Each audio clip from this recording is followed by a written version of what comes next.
SFI జిందాబాద్ జిందాబాద్ జిందాబాద్ SFI జిందాబాద్ జిందాబాద్. అడ్మిషన్ల పేరుతో విచ్చలవిడిగా ఫీజులు వసూలు చేస్తున్న పల్లె స్కూల్ యాజమాన్యంపై క్రిమినల్ కేసులు నమోదు చేయాలి నమోదు చేయాలి నమోదు చేయాలి నమోదు చేయాలి. సిబిఎస్ పేరుతో తల్లిదండ్రులను మోసగించి ఇష్టాచారంగా ఫీజులు వసూలు చేస్తున్న పల్లె స్కూల్ యాజమాన్యం పైన క్రిమినల్ కేసులు నమోదు చేయాలి నమోదు చేయాలి నమోదు చేయాలి నమోదు చేయాలి.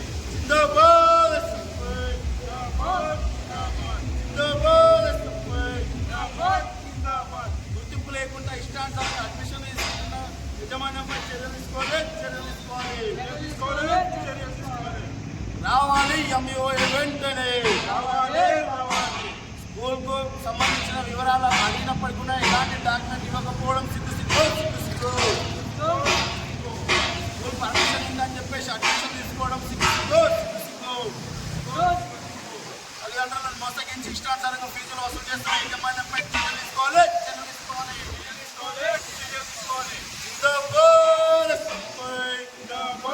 సంబంధించి పల్లవి స్కూల్ కి గుర్తింపు లేకుండా సిబిఎస్ సెంట్రల్ సిలబస్ అని చెప్పేసి అడ్మిషన్స్ తీసుకోవడం జరుగుతుంది ఇక్కడ అని చెప్పేసి మేము వచ్చాము ఎస్ఎఫ్ఐగా. ఇక్కడ అడ్మిషన్ తీసుకోవడమే కాకుండా బుక్స్ యూనిఫామ్స్ అమ్ముతున్నటువంటి పరిస్థితి.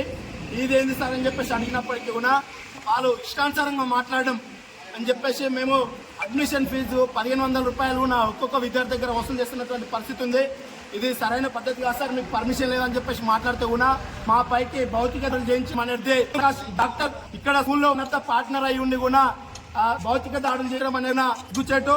వాస్తవానికి సిఎస్కి లేకుండే ఇష్టానికి అడ్మిషన్ తీసుకుంటున్నారు. అడ్మిషన్ ఫీజు 1500 రూపాయలు, అలాగే స్కూల్ ఫీజు వచ్చేసి 40,000 రూపాయలు. లోకల్ ఆరగడ్డ ప్రాంతంలో ఇక్కడ స్కూల్ దగ్గర విద్యార్థికి నెలకు 1000 రూపాయలు చొప్పున ఫీజు స్కూల్ అధికారులు స్పందించి క్షణమే కేసులు కూడా నమోదు చేయాలని చెప్పేసి కూడా మేము ఎస్ఎఫ్ఐ గా డిమాండ్ చేస్తున్నాం. అలాగే